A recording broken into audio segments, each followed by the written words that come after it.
Welcome to News Inside. I'm An Jang-hyun. Let's meet our panelists. Dr. Bong Young-sik from the Asan Institute for Policy Studies is back with us. Nice to be here. And Professor Kim Young-han from Sungkyunkwan University joins us today. Good to be here. The 20th National Assembly officially began its four-year term on Monday. With a three-party system and an opposition majority in place, a lot of attention was on President Park Geun-hye's address to the new parliament.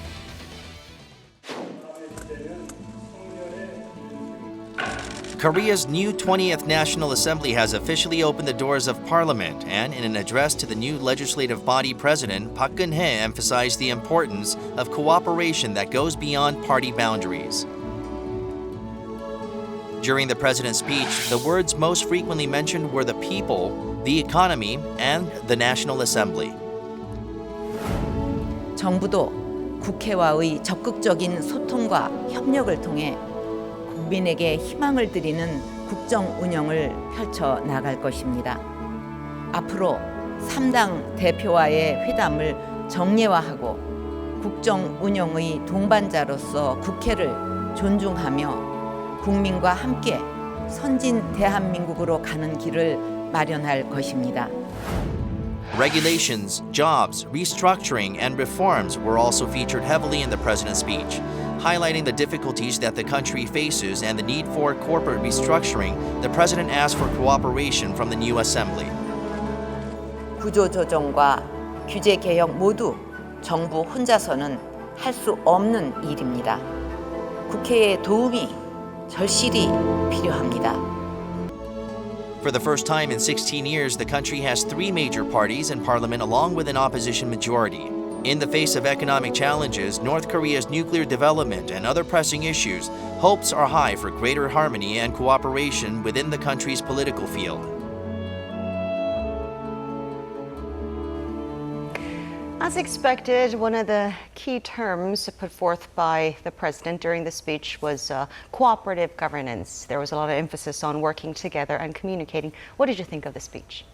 I think the 20th National Assembly is on a very positive step toward the future. The President Park Geun-hye expressed a sincere desire and intention to work together with the National Assembly. This is a very different attitude expressed by the President's office. In the previous years, that the relationship between National Assembly and the President's office at times were quite confrontational to each other. But considering the fact that all members of National Assembly, including the members of opposition parties, gave the President Park Geun-hye warm applauses and even standing ovations. That's a good sign. It seems like both sides are really ready to work together. Now, many of the pending issues at the National Assembly are related to the economy. What are some issues that are high on the agenda? Well, I would say the major issues are actually continuation of the earlier parliament, which was not really resolved in earlier sessions. And one of the kind of hot issues would be so-called labor reform issues. So a few legislation issues related to labor reform, mainly heading towards a more flexible. They are trying to achieve more flexible labor market through the various types of amendment for earlier existing labor law. And another big topic would be the so-called deregulate various types of regulation against the big chaebols, especially focusing on the service industries and other regulatory issues. And also a real hot debate in earlier parliament was whether it was a real privilege toward the big chaebols or not. So those issues are actually, as discussed before, just as a continuation of earlier issues, but still quite an important and imminent issues that should be resolved. But the ruling and opposition parties have vastly different opinions on these issues. Right. I guess it's a different concept of accountability of the government. The conservative side emphasized that the government should be responsible for providing the basic prosperity and stability for the people. You have to make the entire pie big before you talk about how to divide the pie and distribute the fruits of the prosperity. On the other hand, the opposition side are more interested in the economic justice and equal distribution of wealth, that the government should be accountable for keeping the taxpayers' money in the right uses. You cannot really use the taxpayers' precious money in order to bolster the failing companies who carry the moral hazard problem. So I welcome having the two different concepts of the government's accountability. It means that the government is able to reflect the wide variety of different opinions and priorities in the society. But adding to Professor Kim's interpretations of the President Park's speech at the National Assembly and the remaining big agendas to be dealt with at the National Assembly, is that the new Speaker of the House, Mr. Chung Se-kyun, made a very interesting remark in his opening remark that this is time to serious about constitutional revision. 개헌의 기준과 주체는 권력이 아니라 국민이며 언제까지 외면하고 있을 문제도 아닙니다. 누군가는 반드시 감당해야 할 일입니다. That the constitution that we have since the democratic transition in 1987 for the single term presidency for 5 years is too problematic for the current political system to meet the public's demands. So I'm not sure how putting this agenda of constitutional revision on the table would be translated into the mandate of the 20th National Assembly to revive the national economy, including what you suggest, the labor reforms. Well, that's an issue that has surfaced on and off in the past. It's just interesting that Speaker Chung Se-kyun decided to use this opportunity to I was mention really constitutional surprised amendment. because the way that he proposed this idea of constitutional revision was so open and outspoken, and it was so well received by both sides of the aisle. Not only the Saenuri Party welcomed that remark, but also his own party members also welcomed the idea.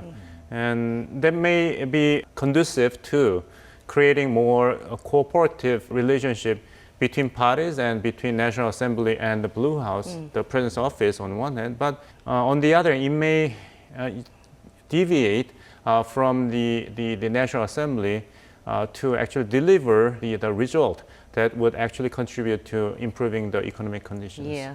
So of the issues that we just discussed, what do you think is the most pressing one? And do you think we will be able to see progress? Well, say, if you are really interested or concerned about the measures, legislation actions and policy measures to revive our economies, I would say, even as in the case of earlier parliament, just legislation itself cannot be a real final resolution of our economic problems. What we really face as a serious problem is blocking our economy for a rapid recovery would be so-called our loss of the so-called competitive edge of our industries itself, not a matter of delayed legislation. So even in the current legal frame, I would say government has lots of rooms to take actions to revive our economy through the traditional monetary policy and also traditional fiscal policy. The legislation itself cannot be a real final key to solve all the problems. I think, say, what is the most urgent things? I think they have to make more efforts to establish a really working parliamentary system, debate, discussion, and arbitrations, and eventually reaching a consensus through the hard, real, open debate, public debate. Well, let's hope the 20th National Assembly will be able to meet your expectations. I hope so. Well, this is the fifth time that President Park Geun-hye delivered a speech at the National Assembly, which makes her the only president who delivers so many speeches at the National Assembly. From the standpoint of the president's office, time is running out. So in this fifth speech at the National Assembly, you can really feel that the sense of urgency is really high in the president's office to actually deliver the concrete outcomes, so that the conflicting views between National Assembly in favor of doing it right, which will take some time, and the position of the president's office that we have to do it fast, otherwise that it won't work. That can be a source of tension between the two parties.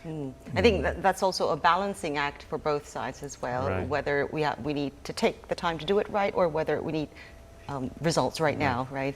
Well, also highlighted in the president's address was the need for drastic measures in corporate restructuring, especially in disproportionately big industries that are weighing down the economy. Now, we're seeing some aggressive moves already being made in the shipbuilding industry. The president said it would be designated a special employment support industry. She also emphasized the need for companies and creditors to take the lead. What does this all mean? Emergency approach on those industry reflects kind of real kind of level of the crisis, say, our industries are facing, and government approach to apply some special approach in terms of re-employment, support for re-employment kind of support systems means they are expecting a huge scale of possible layoffs and unemployment from those process of the restructuring the industry. So all those discussions reflect the real serious scale of the upcoming events. Yes. Corporate restructuring will inevitably create many difficulties, massive layoffs, as Professor Kim just mentioned, being just one of them. How do we alleviate this problem? And I'm just wondering if there are examples from other countries that we can perhaps learn from. There's no pain-free magic wand to solve the problem. This is a very cumulative contradictions in the shipbuilding and shipping industries that would defy any shortcut measure to solve the problem. So there's a great deal of political and volatility involved in the reform measures to deal with this problem. Think about it. The KDB, Korea Development Bank, and the Korea Exim Bank will inject the emergency fund to help resuscitate these three shipbuilding companies in the scale of 12 trillion wons, right? That's $1 billion US. This is not just a purely economic decision, but it will inevitably carry political implications. And it will generate massive layoff in terms of enhancing the overall efficiency of the industry. Because in return for this emergency fund to be provided, these three companies would agree to reduce the entire workforce by at least 30% by the year 2018. In case of the city of Koje, so far there have been at least 7,000 layoffs already. If this process is going to kick in, then you're talking about 20,000 workers who have been engaging in shipbuilding industry in the city of Koje alone, 20,000 losing their jobs. So there should be political implications and consequences that should be carefully and systematically dealt by the government. The President Park's main principal position is that this should be governed by logic of free market. Right? She said that companies and creditors must take the lead in the restructuring process. 산업 구조조정은 시장 원리에 따라 기업과 채권단이 주도적으로 추진해야 하고 정부는 일관된 원칙 하에서 투명하게 각종 비정상과 부실을 반드시 바로 잡을 것입니다. But Under market principles. under market principles, but I mean the government will be implicated to all these restructuring measures because the employment insurance can be only applied to the regular workers who have worked at least 180 days or more. So temporary workers are left out from the potential benefit of the safeguard when the layoffs will begin. So there will be some workers left out of the protection initiated by the government and the companies, and their voice will make important political consequences. Well, of the 12 trillion won recapitalization fund you mentioned, 11 trillion, the bulk of that will be coming from the Bank of Korea. That's a huge amount of public funds. Do you think this was the right decision? Well, so when we approach this issue so-called from pure say, market approach, and if this failure of the industry is what outcome of the market, then this would be quite a problematic approach. But when you look in the details of what really happened in the meantime, we cannot really say this is pure outcome of what market has performed. Say, why has a majority of the shipbuilding industry has performed so badly? I would say a fair amount of the responsibility should be taken by the government. Why? the very start of all these kind of so-called heavy shipbuilding industry has been initiated by the government. That has been kind of invested, founded by using the government kind of fund, say, again, at the initial stage supplied by Korean Industrial Bank. And it has been governed and even directed in the early 70s, 80s, and even 90s. All those management direction has been heavily governed and also somewhat patrolled by the government. And look at the detailed list of the so-called board of directors members list. Who can you find there? Politicians who have nothing to do with shipbuilding industries. They have contributed a lot in making all those industry in performing in such a poor way. So in that context, I think just kind of dumping out this huge amount of money just to keep those industries to be alive, that's a real terrible approach. So at this time, I would say they have done these types of repeated kind of emergency measure to keep those kind of poorly performing shipbuilding industry alive almost quite a lot. And this is another range. And if they are simply going to repeat what they have done before, it would be a real disaster. So I think this approach should be take some new approach. There's a size of the money itself would be, I would say, in some sense, considering all the real catastrophe we are facing, the size itself cannot be really emphasized too much when you consider all the possible side effect, as it has been discussed by Dr. Bong in those regional economies. It's a really serious side effect we are facing. So lots of kind of investment to what set up so-called social system to take over all the negative impact in those regional economies would be quite an important measure. They should be taken using this money. And also this chance should be used as a kind of to establish so-called more or less permanent, effective social safety network system should be what is really required to take over or to face these types of the industrial emergencies. Korean shipbuilding industry is still the major player in world shipbuilding industry, so we should not give up that industry. We should renovate it. So dumping out inefficient and malfunctioning part, they have a huge portion of those malfunctioning part. They have it dump it out, and all those side effects from those dumping out of inefficient parts should be taken care of by social safety net system, not a kind of ad hoc kind of government measure just from the political approach. So those issues would be what is really required at this kind of another round of the crisis. Well, there had also been some debate over who would take charge of this restructuring process. Recently, Finance Minister Yoo Il-ho took over the control from Financial Services Commission Chairman Im Jong-young. I guess this matters because there is the issue of accountability later on. Definitely. It's all about issue of accountability. Who will be the right man, the point man who will assume all the responsibility if things go wrong, or even if things are going right, then there should be the person who will take the credit, making things turn around. Without clear designation of the control tower, the authority and the accountability of the government will remain in question, especially when you have National Assembly, which is dominated by the opposition parties. You're talking about using precious taxpayers' money, not just a small amount of money, but 12 trillion wons.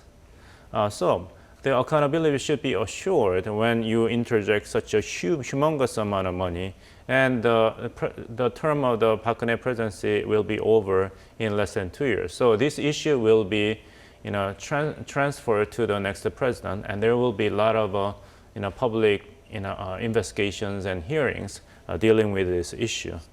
If things go wrong.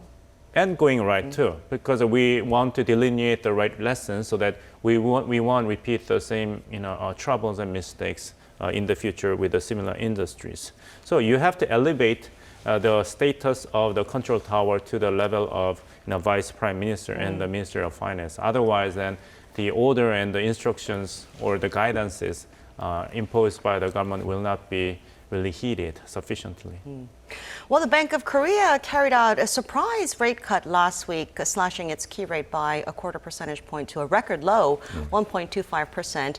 Now, although the BOK governor denies this, there is speculation that the rate cut was, at least in part, intended to help cushion the negative impact of corporate restructuring. Right. Do you think that might have been a factor for consideration? Definitely, I would say so. when you simply we are talking about kind of monetary policy focusing on interest rate policies, we can say Bank of Korea has been quite late in adopting more expansionary monetary policy, which has been kind of taken worldwide by all leading economies. But Bank of Korea has taken quite a too conservative approach in terms of taking more expansionary monetary policy.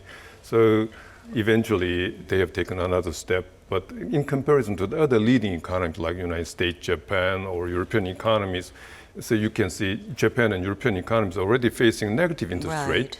And lately also there has been a discussion about so-called Korean types of quantitative easing policies. And well, say, even though, say, the kind of emergence is understandable, our interest rate is still, say, fairly higher than zero interest rate. So even without taking real quantitative easing policy, that is just printing out the money and dumping to the market. That's the basic approach. It's called by quantitative easing, and still they have positive interest rate. So I would say if they are really serious in talking about quantitative easing to face all the economic kind of downturns, well, this would be one small step that can be a small part of the kind of so-called expansionary policy, which even has been named as quantitative easing policy. So necessary policies in not only focusing on just the coming restructuring issues, but also when you consider really widespread economic downturns,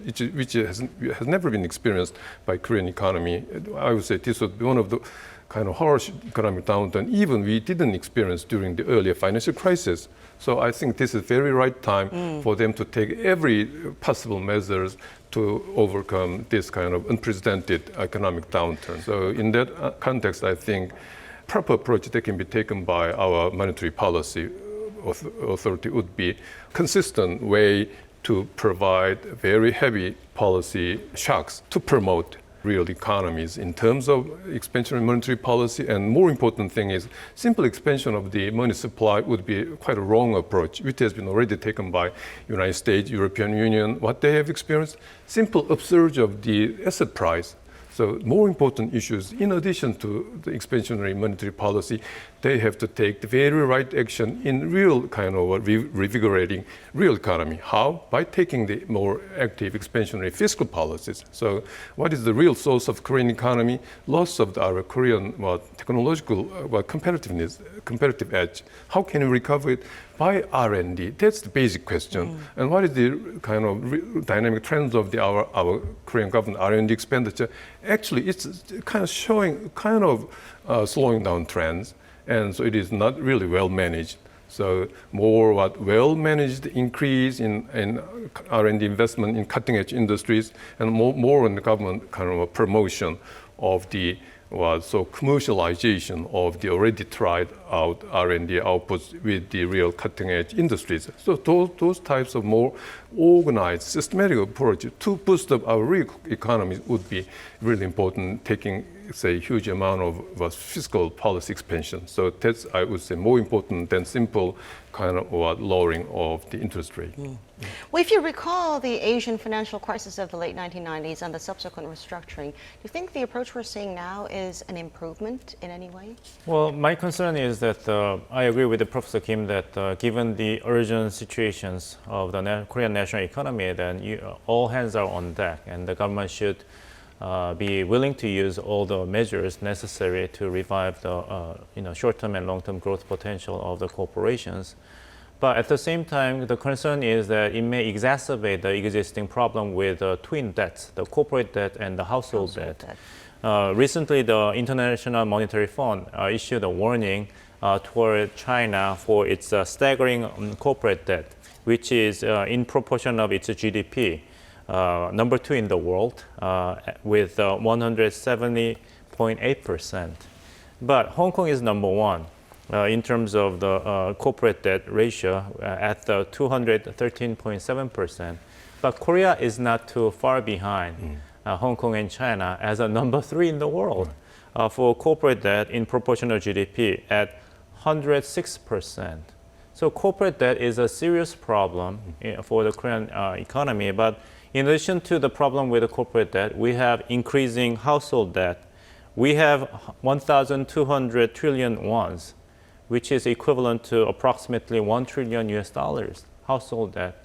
So fiscal policy, monetary policy may be needed to boost the national economy, but it may generate a very negative impact on twin debt in a crisis. That was what stopped the Bank of Korea from lowering rates before. Right. After long deliberation, but the Bank of Korea made a decision. So judging from what we had gone through prior to the arrival of Asian financial crisis to Korea, then the debt crisis should be more carefully and systematically managed by the government. And the justification by the Korean government at the time is that, well, in terms of fundamentals, South Korean economy is sound. But although your fundamentals may sound and strong, your economy may not be impervious to the attack of the short-term crisis. So you have to keep the right balance between your long-term potential and the short-term shield to protect your economy. Let's now turn our attention to problems in the West Sea. Korea has seen a surge in the number of illegal Chinese fishing vessels in recent weeks. Here's a closer look at the scope of this problem. Illegal fishing by Chinese vessels has been a recurring problem for Korea each year. The number of Chinese fishing boats that are spotted on Korea's Navy radars have been on the rise each year. For the month of April from 2010 to this year, a total of some 2,800 Chinese vessels have been caught and exposed. As Chinese fishing companies employ bolder and more aggressive measures, Korean fishermen face mounting struggles. Their main source of income, blue crabs, have seen an annual slide in catch each year, only reaching 51 tons this year, posing a direct threat to their livelihoods. 300~400개씩 막 400~500개씩 싣고 다녀야 되는데 어째 어획량이 하루 싣고 다니는 게 운반 수량이 한 5~60개밖에 안 돼요. 그냥 굶어 죽게 생겼는데 눈앞에서 싹싹 쓸어가 붙잡으러 가는데 기분이 좋겠습니까? 몇 척이지 쉬지도 못할 정도로 다 까마득하게 깔려있는데 앞에서 25척밖에 안 돼요. 근데 자네들은 300척 이상이잖아. 우리보다 10배 이상 많죠. Enraged fishermen even took matters into their own hands, seizing Chinese vessels themselves. In order to block illegal fishing, the government has expanded the installation of artificial fishing banks. But fishing communities still desperately await more fundamental solutions to the problem.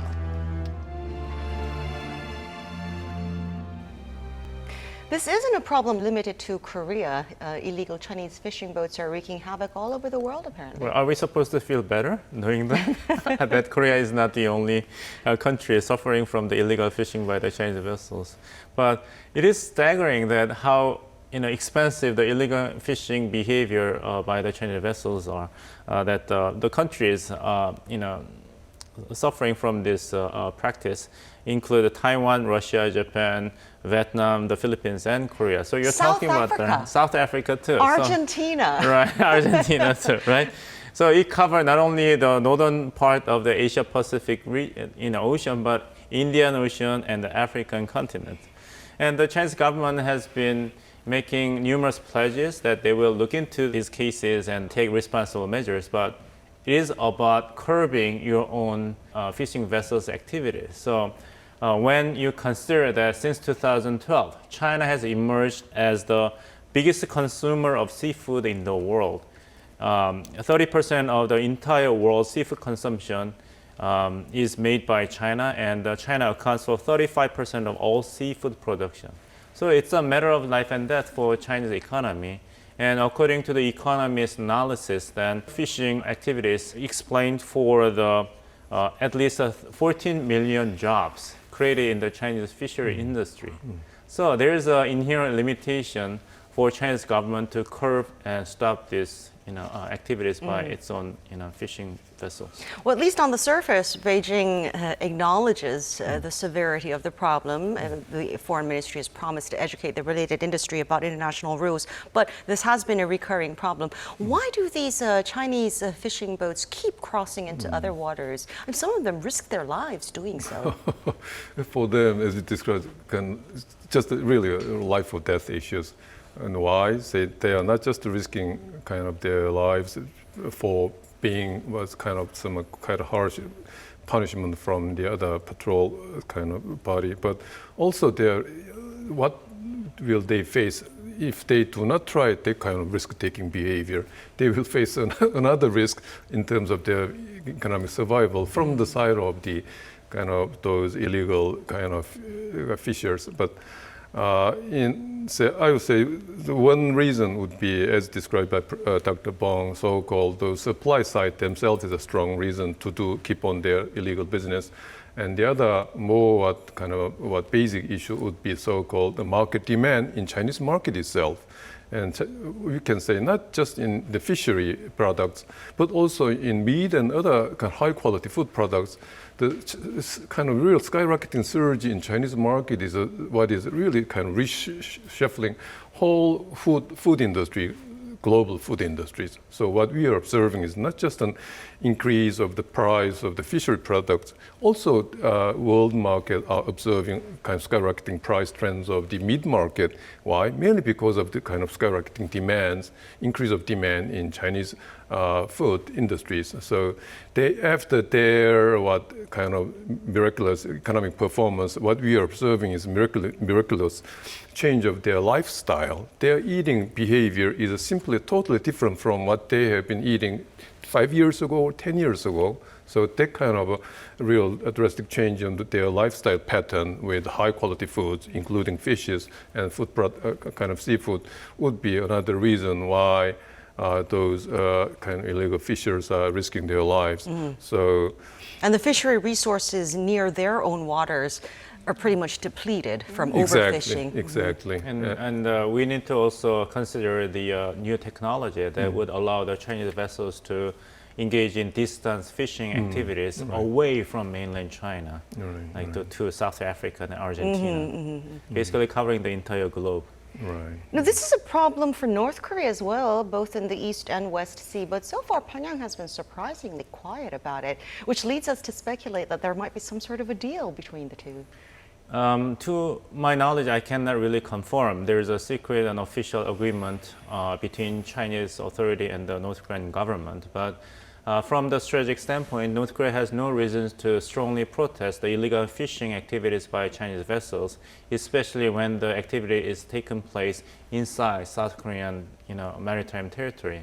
Because, or in neutral waters. Neutral waters. So if neutral waters would become problematic from the diplomatic and international law perspective, then what is lost for South Korea is indirectly gain for North Korea. So North Korea has no strong incentives to be interventionist in this matter.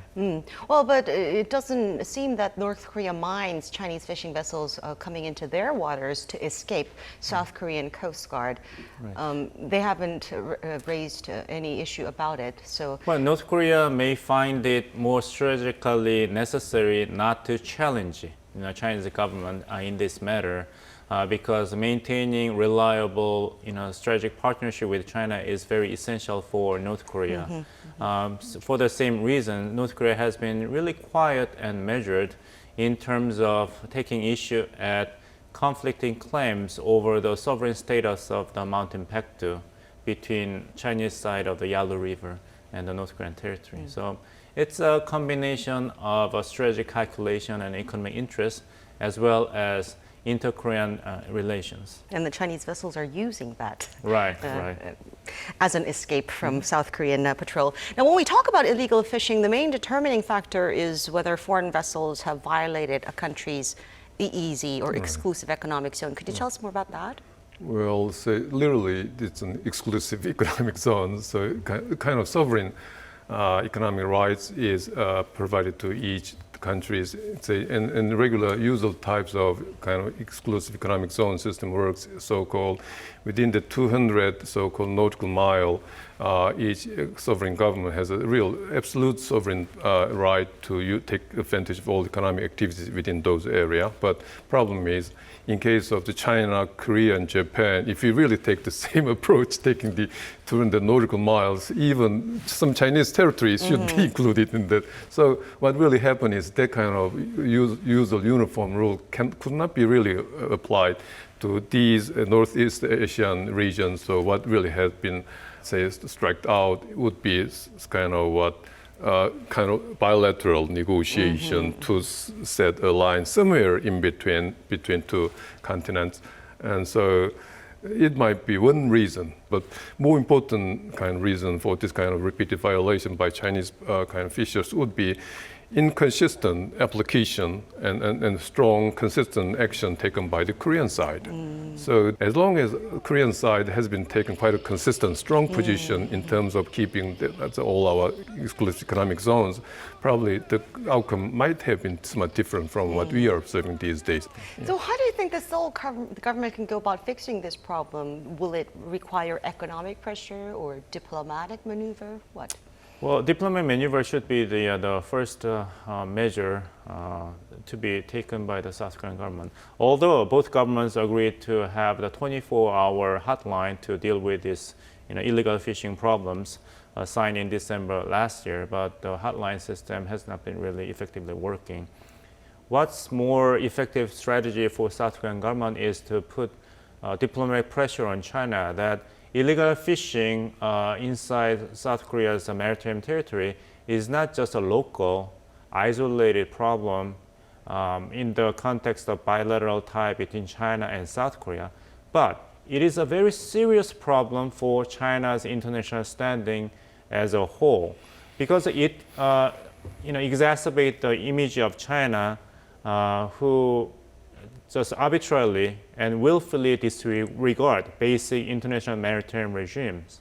So in competition against the United States in the South China Sea, the criticism toward China that it only takes arbitrary interpretations of the international maritime law based upon so-called 9-dash lines will not find supporters in the international society. So what's taking place away from South China Sea will actually negatively affect China's standing and interest in South China Sea, which is far more important for China's core national interest. When China's image is consolidated as an irresponsible, bullying, big power who does not respect the basic concepts and values of international law, such as freedom of navigation, legal fishing, and when China just creates 14 artificial islands in the South China Sea, and when China unilaterally claimed the Air Defense Identification Zone, ADIZ, without prior and due consultation with other countries, China will not find reliable and lasting partners in the international system. That goes against the core national interest of China in the long run. Well, we have to wrap up our discussion. Your final thoughts of the week? Anything you'd like to say before we go?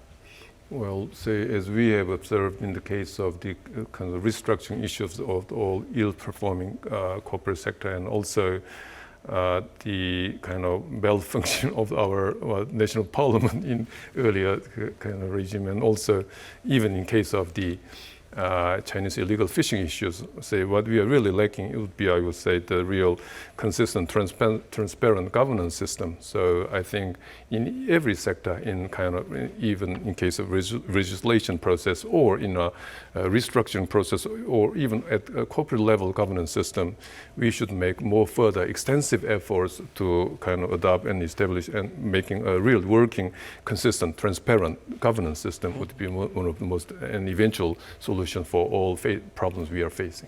Dr. Bong?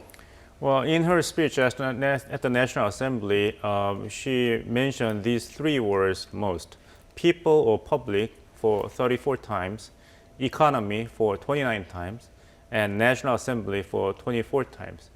if we combine and conflate these three keywords, then I would say that President Park sent a message to the National Assembly that people are suffering, we need to revive economy, and I need support and cooperation from National Assembly. So I hope that President Park's wish will be accomplished. Well, my final thought of the week is I want to go eat seafood from the West right? Sea, just to see what Chinese fishermen are coveting so much. Right. Well, thank you two very much for sharing your thoughts with us today. Thank you. That is all for this edition of News Inside. Thanks for watching. We'll be back with more next week.